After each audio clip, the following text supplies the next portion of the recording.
And it feels wonderful to be with Pat and Ed and with the elephants. And particularly, I think, to be here and see Maggie, because the last time I was here, I think it was the day that Ed was due to go up and get her. Wasn't that right? Even though we work in very different places, we're all working toward the same thing, which is a better and kinder future for elephants. Okay, I've been studying the behavior of elephants in the wild and working for their conservation for 30 years.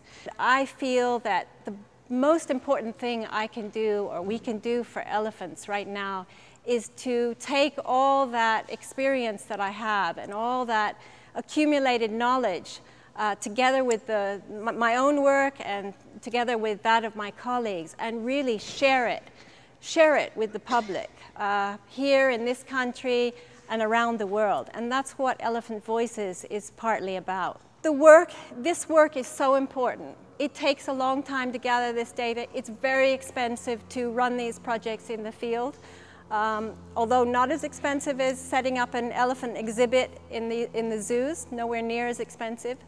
But the information that's coming out is so important in terms of our understanding of elephants and in how we can do better for them. Elephants are very tactile animals. They reach out and touch one another, and they also vocalize. I'm going to play more sounds outside. I didn't want to attract the elephants here. I wanted you to be able to see how they respond to some of these sounds. Even though the speakers that I have will not produce that very low frequency sound, I still think it'll be pretty exciting down there. So those very powerful sounds that elephants use to keep in touch with one another.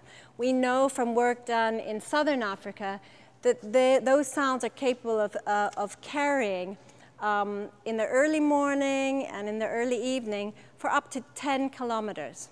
We also know that from work in Amboseli that members of the family or clan are able to recognize the sounds of the voices of individual elephants for up to 2 kilometers away.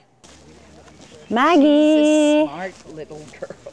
But this is, the first one I'm going to play is a rumble made by a male in must, and it's really, really, really different from the other rumbles made by elephants that you've been hearing. Do you see the ear folding? Oh!